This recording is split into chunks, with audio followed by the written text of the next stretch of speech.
আলামিন তাম পৃথিবীর মাটির নিচে যত মুমিন মুমিনাত শুয়ে আছে আল্লাহ তাদের আরো আর পরে সওয়াব পৌঁছায়া দাও রব্বুল আলামিন। আমরা বড় গুনাহগার, এই মুহূর্তে মনে পড়ে গেল আমাদের আব্বাজানের কথা, আমাদের মায়ের কথা মনে পড়ে গেল। আল্লাহ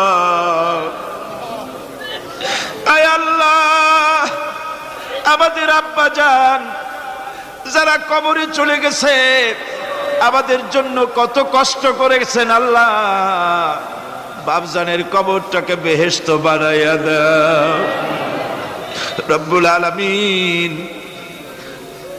আব্বার কথা কি বলা যায়, আমাদের মানুষ করার জন্য কত কষ্ট করেছেন, কত মিথ্যা মামলা করেছেন, কত বাড়ি ঘর করে গেছেন আমাদের জন্য।